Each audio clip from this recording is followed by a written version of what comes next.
I found a couple of things wrong with the CNC, which were inbuilt problems, not anything to do with the setting up of the stepper motors. And one of them is this.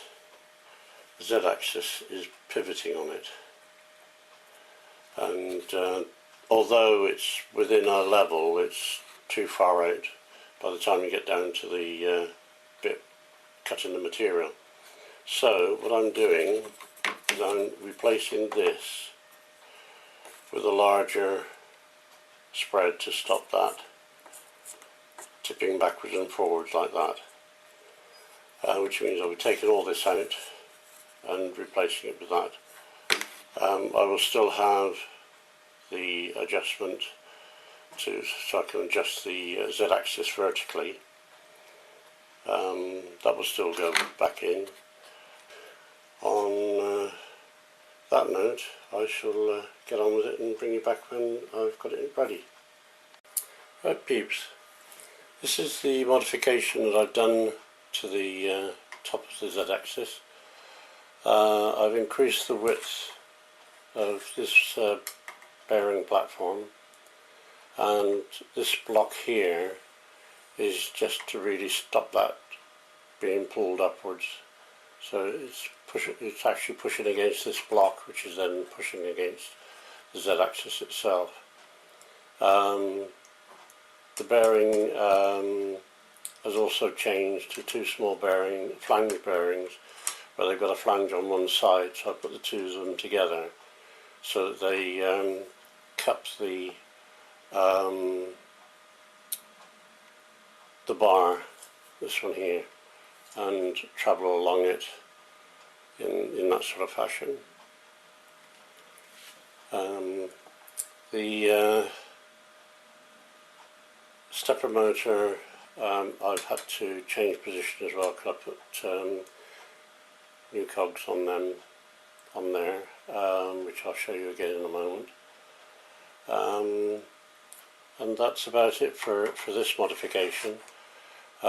This modification was to stop this sort of action, and it's taken a lot of it out, so it's staying put.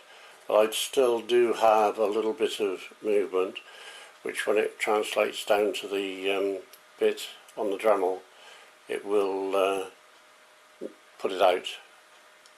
Not by much, but it's enough to put the whole thing out of not being very accurate.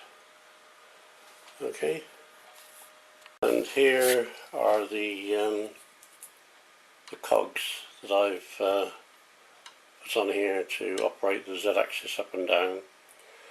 You'll notice that I've left the pulley on. There was no reason to remove it, so I didn't. The DC motor that I had here, which will be going back on when I'm using the Arduino, because this was primarily built as an Arduino project, and that's what it's still going to be. But I'm using stepper motors and Mach 3 breakout board purely to get this going and producing printed circuit boards. Then what I'll do on my other channel, Alternative DIY and Energy, I'll develop the Arduino controller on that channel, and then I'll bring it back over onto this channel and hook it up to the machine and show you it working. But that's a future project. Okay.